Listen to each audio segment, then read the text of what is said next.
주님 마음 내게 주소서. 내 아버지 주님 마음 내게 주소서. 오늘 말씀의 중심은 본문 5절 말씀에 예수를 본받아라는 말씀의 중심입니다. 우리가 예수를 본받는다고 말씀을 하면은 어떤 생각이 우리에게 드느냐? 부담이 좀 오기는 하지만 그래도 가능성은 있다라고 생각할 수가 있겠죠.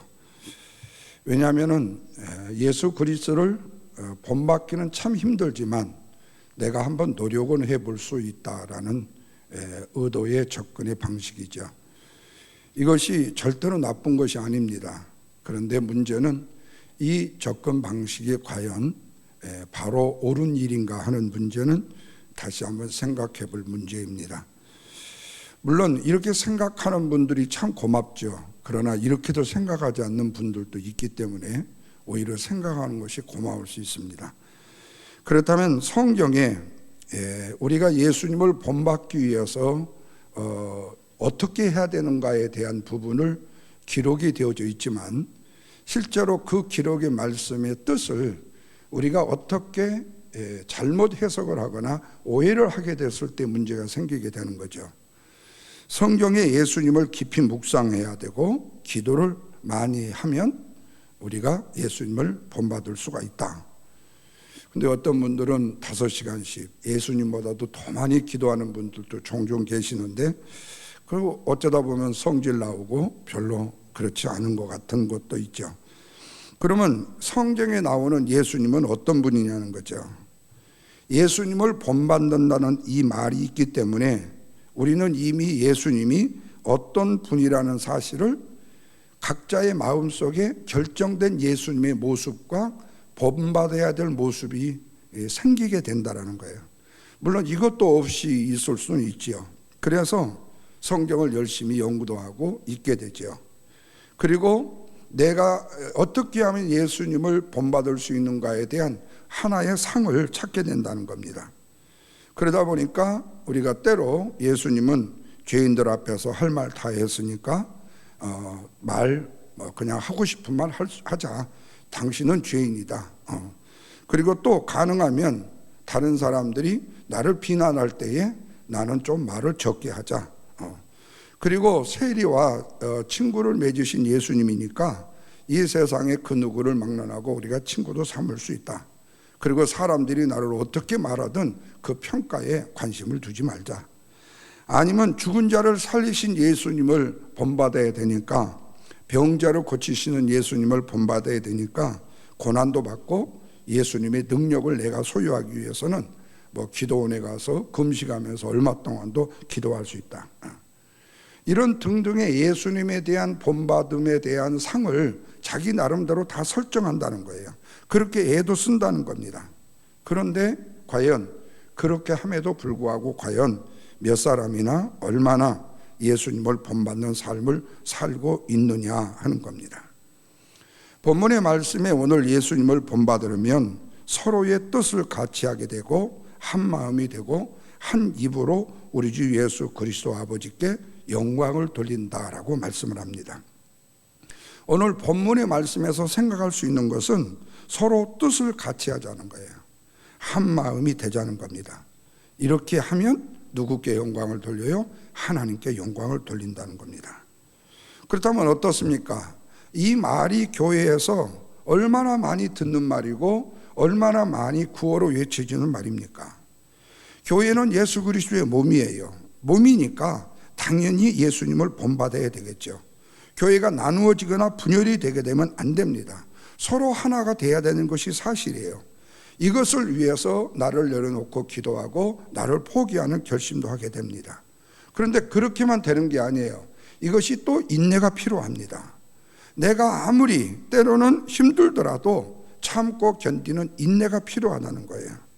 그래서 주님이 나를 위로해 주시고 그래서 주님이 나를 위로해 주시는 가운데 내가 주님을 본받는다는 것이 그렇게 쉬운 일이 아니라는 것을 기억하게 되죠. 그래서 우리가 기도하고 노력하지만 주님을 본받을 수 있는가 하는 문제가 회의로 생기기도 한다는 겁니다. 우리가 이 말씀의 전개를 또 놓고 볼 때에 우리가 노력하지 않고 열심을 내지 않고 어떻게 예수님을 본받을 수가 있느냐는 거예요. 특별히 지구상에 살아가는 모든 인간들이 자신의 땀과 노력으로 이루어진 것이 없이 과연 있다고 생각하느냐 그 말이죠. 그 가운데 예수님을 본받는다는 것은 더욱더 그렇다는 거예요. 그런데 오늘 본문의 말씀을 조금만 좀 유심하게 자세하게 읽어보면 이 생각 자체가 그렇게 옳은 생각만은 아니라는 것을 발견하게 됩니다. 먼저는 누가 너희를 그리스도 예수를 본받아 서로 뜻이 같게 하여 주신다고 했느냐 하는 거예요. 누가 우리로 하여금 그리스도를 본받아 서로의 뜻이 같게 해 주시겠다고 하셨냐 그 말이에요. 하나님께서 한 마음과 한 입으로 곧 우리 주 예수 그리스도의 아버지 하나님께 영광을 돌리려 하노라고 말씀을 해요. 우리에게 맡기신 일이 아니고 누가 하시겠다고 말씀한 거죠? 하나님이 하시겠다고 말씀하시는 거예요. 그렇다면 여기에 우리의 인간이 들어갈 자리가 없지요. 예. 없다는 거예요. 그런데 없다고 해버리면 여기서 우리로 하나님께 영광을 돌리게 하신다는 그 말씀이 우리로 돌린다는 말이 잘못된 말이 되고 헛된 말이 되는 거죠. 이 말을 다른 말로 말하면 우리가 들어가지 아니하면 하나님 앞에 영광을 돌릴 수 없다는 말이 된다는 거예요. 그렇다면 우리는 여기에 어떤 모습으로 들어가야 되느냐 하는 거예요. 먼저 묻는 것은 우리의 인간 중에 예수 그리스도께 영광을 돌릴 사람이 있느냐 하는 거예요. 이렇게 물으면 없어요. 왜? 의인은 없나니 하나도 없다고 했으니까요. 하나님께서 영광을 받으시는 방식이 모든 사람을 참 억울한 일이지만 죄 아래에다가 얽매여 놓으시고 주님의 피로 구원하신 방식으로 하나님이 뭐를 받으셨어요? 영광을 받으셨다는 거예요. 그러니까 우리로서는 듣기 싫고 우리로서는 참 기분 나쁜 일이에요. 아니 우리가 충분히 할 수 있는 일이라고 생각했던 것을 왜 하나님은 우리를 죄 아래에다 얽매여 놓고 당신의 뜻대로 굴복하게 만들어서 오직 십자가의 피로만 구원을 받을 수 있느냐고 말씀한다는 거예요. 그러나 이렇게 묻기 이전에 우리의 이 태어남 자체가 어디서 태어났냐는 거예요. 하나님이 우리를 지으시지 않았으면 우리는 없는 존재이기 때문에 그 말이 맞는데 우리 중심으로 우리가 영광을 돌릴 수 있다는 우리의 상상과 생각으로 우리의 인생의 프레임을 짜놓다 보니까 결국에는 내가 끼어야만이 하나님께 직성이 풀린다는 거죠. 그런데 성경 로마서 11장 36절에 보면 만물이 주에게서 나오고 주로 말미암고 주에게로 돌아감이라 그에게만이 영광이 세세에 있을지어다 이렇게 말씀을 해요. 우리 주 예수 그리스도의 아버지께 영광을 돌릴 수 있는 분은 누구밖에 없다고 그래요? 주님 한 분밖에 없다고 말씀해요. 이 말은 성도들이 그리스도 예수를 본받아서 서로 뜻을 같이 하게 되고 한 마음 한 입이 되는 일은 성도들이 일이 아닌 누구의 일이라고요? 주님의 일이라고 말씀하고 있다는 겁니다. 그렇다면 여기에 서로의 뜻을 같이 하게 된다고 말씀하셨는데 무엇을 두고 뜻이 같게 된다는 말씀인가? 이게 중요해요. 자, 우리 예배당을 건축하십시다. 헌금하십시다. 또 예배당 땅을 구입하는데 우리 헌금하십시다. 이렇게 한다는 것이 한 마음 한 뜻이 된다는 것인가? 가난한 사람을 구제해야 되는데 우리 같이 마음과 뜻을 모읍시다. 이것이 같한단 말인가? 아니면 지금 본문에서 언급하고 있는 음식에 대한 문제가 계속됐으니까 이 음식에 대해서 서로의 뜻이 하나가 된다는 말씀인가? 오늘날 우리는 분명히 이런 식으로 뜻이 하나가 되고 한 마음이 되고 한 입이 된다는 식을 이렇게 생각할 수 있다는 거예요. 이 말이 절대로 중요하지 않다는 말이 아니에요. 이 노력과 열심도 우리에게는 필요한데 문제는 우리의 구원의 문제까지 하나님의 영광에 대한 문제까지는 우리가 끼면 안 된다는 얘기죠. 그런데 과연 이런 식으로 하나가 된다는 것이 과연 얼마나 가느냐는 거예요. 자, 우리가 회의를 해가지고 땅 사는데 우리 뭐 10,000불씩 헌금을 합시다. 그래가지고 그때는 뭐 분위기상에 결정을 했어요. 뒤돌아서 집에 가서 부인한테 얘기를 했더니 당신 정신이 돌았냐 미쳤냐 이래가지고 도저히 안 된다고, 가정 불화가 안 된다고. 왜? 그때는 한 마음 한 입을 모았는데 뒤돌아서 갔다 보니까 아니에요. 이건 우리가 지킬 수 있는 일이 못 된다는 거예요. 이것에 대해서 우리가 확실한 보장은, 그러면서 거기서 당신은 배신을 했냐 뭐를 했냐 우리는 또 그렇게 얘기를 하는 거죠. 근데 그게 배신을 하려서 배신하는 게 아니에요. 상황 자체가 그렇게 돼버린 거예요. 아니면 과연 하나가 될 수가 있는가 그 말이에요. 3명이면 3명의 마음을 어떻게 압니까? 한순간에 변하는 마음을 누가 판단할 수가 있고 누가 잡을 수가 있느냐 그 말이에요. 여러분, 세상에 사람들 중에 가장 모으기가 힘든 사람이 있대요. 그게 바로 뭐면 스님들이래요. 스님은 이렇게 모은다는 게 절대로 어렵대요. 전부 각자랍니다. 그래서 절간에서 3명의 스님이 이 방랑을 짊어지고 내려오다가 각자 갓길로 간대요. 세 길로 다 간대요. 그래서 스님들이 하시는 말씀 중에 이런 말이 있어요. 벼룩 3마리는 모아도 중 셋은 못 모은다는 말이다. 그 정도로 개성이 강하다는 거예요. 근데 오늘날 우리 이민사회 안에서도요, 사실 사람이 마음과 뜻을 맞춘다는 것이 100명이면 100명이요, 그 마음을 누가 알아요? 알 수가 없어요. 왜?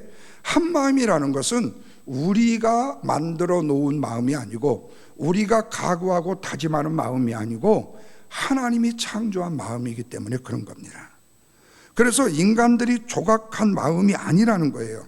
그렇기 때문에 오늘 본문 5절에 그리스도를 본받아라는 이 말씀은 늘 얘기하지만 또 억울하지만 첫째 아담 안에 있는 사람들이 해낼 수 있는 일은 아니다라는 거죠.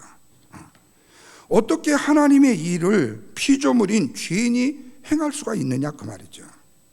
이 사실을 로마서에서 우리가 봤지만 4장 1절 이하에서 아브라함을 비유하면서 이렇게 말씀해요.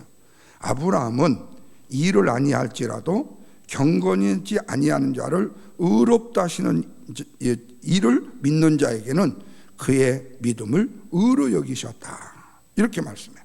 그리고 여기서 한 걸음 더 나가서 일하지 않았다, 경건하지 않았다 해서 불법의 사심을 받고 죄가 가리움을 받은 사람들은 복이 있고 주께서 그 죄를 인정하지 아니하실 사람은 복이 있다. 우리 인간으로서 이게 해석하기가 너무 어렵고, 사실은 인간적인 해석으로, 합리적인 해석으로는 말이 안 되는 얘기를 하시는 거예요. 일을 하지 않았다 정도가 아니라 불법을 행했는데 그 불법의 죄를 뭐 했다고요? 용서하셨다는 거예요. 그러니까 우리가 그 대표적인 이 비유에 대한 이야기로 대표적으로 우리가 얘기할 수 있는 얘기가 뭐예요? 품꾼을 쓰기 위해서 아침 9시에 데려온 사람, 그리고 오후에 1시에 데려온 사람, 모두 다 약속을 했어요. 내가 오늘 한 데나리온을 주겠다고요. 아침에 9시에 온 사람에게도요.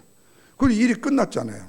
그리고 나서 한 데나리온을 오후에 1시에 온 사람한테 주어요. 그러니까 아침 9시에 온 사람이 어떻게 저 사람을 오후에 왔는데 한 데나리온은 주지? 그러면 속으로 생각하는 거예요. 그렇다면 나는 2데나리온을 받겠네? 이렇게 해요. 그런데 딱 바꿔보니까 한 데나리온이요. 그래서 아침에 9시에 온 사람이 항의를 했잖아요. 왜 1시에 온 저 사람한테 한 데나리온을 주고 아침 9시에 온 나한테 한 데나리온을 똑같이 주냐고. 주인이 뭐라고 말해요? 내가 당신하고 하루에 얼마를 주기로 약속을 했냐고. 한 데나리온이요. 그래요. 한 데나리온을 내가 당신에게 주었잖아요. 내가 불법에 행한 게 아니잖아요. 그러면 왜 오후에 1시에 온 사람한테 한 데나리온을 줍니까? 그건 뭐예요? 내 마음이에요. 바로 거기에 피조물의 인간이 하나님 앞에 대항할 수 없는 일이 바로 그거라는 거죠. 요한복음 17장 21절에 예수님의 기도가 나옵니다. 아버지여, 아버지께서 내 안에, 내가 아버지 안에 있는 것 같이 그들도 다 하나가 되어 우리 안에 있게 하사 세상으로 아버지께서 나를 보내신 것을 믿게 하옵소서. 예수님의 요한복음의 기도가 로마서까지 이어지고 있어요. 이 본문을 보면서도 사람들은 분열하지 않고 하나가 되는 것을 주님의 뜻이라고 생각하려고 하나가 되려고 노력을 한다는 거예요.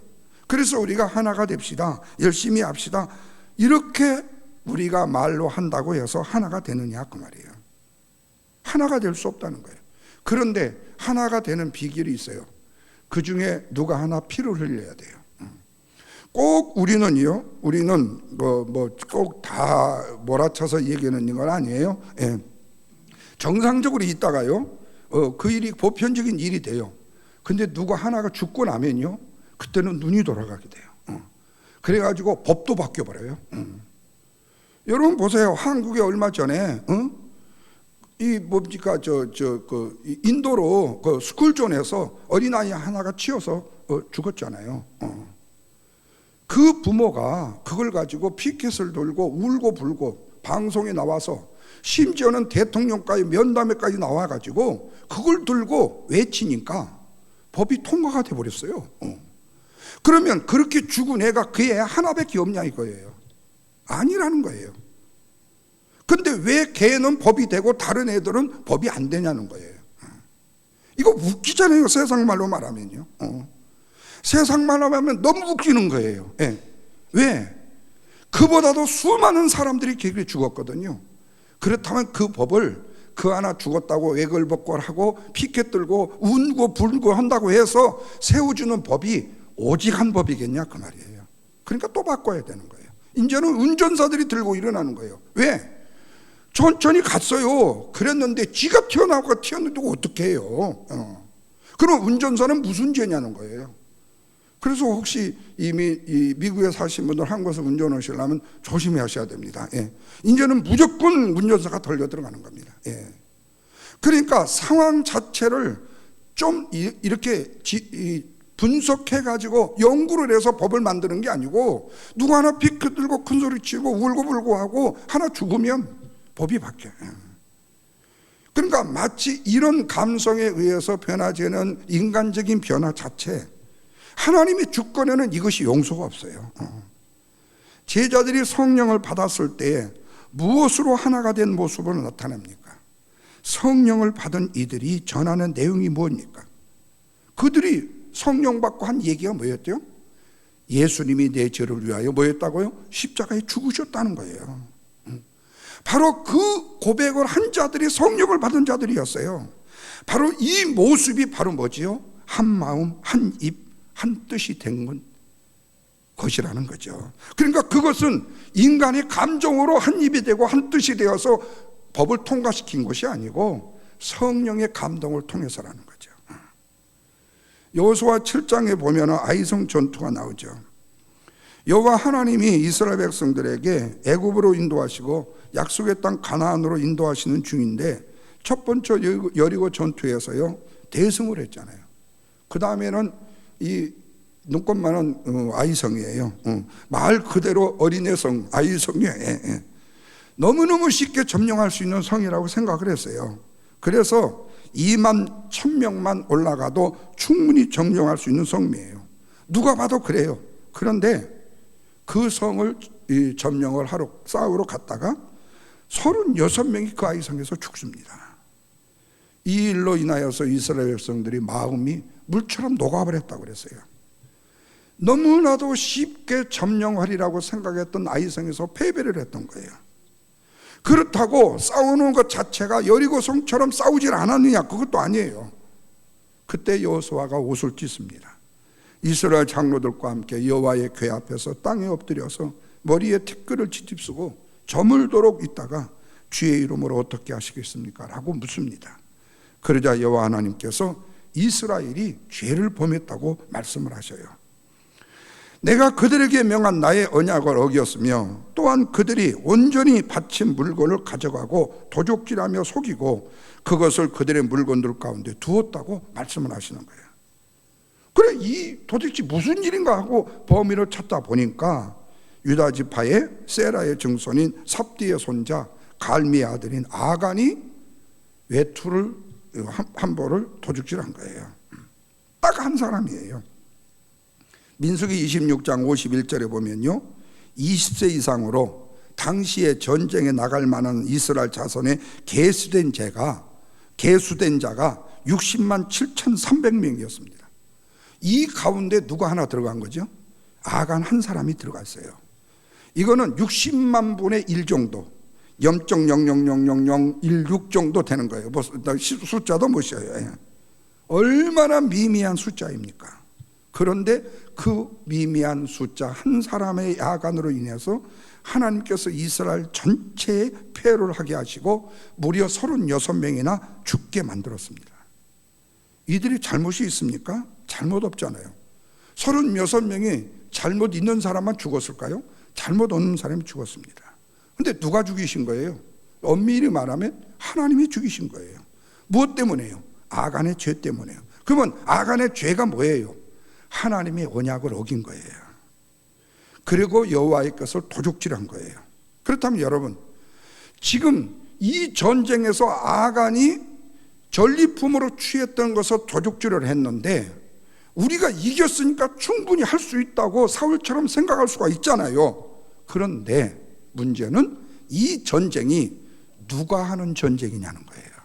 주인이 누구냐는 거예요. 이스라엘이 민족이 했습니까? 아니잖아요. 하나님이 하셨잖아요. 하나님이 붙이시는 전쟁이고 하나님이 함께 하시는 전쟁이에요.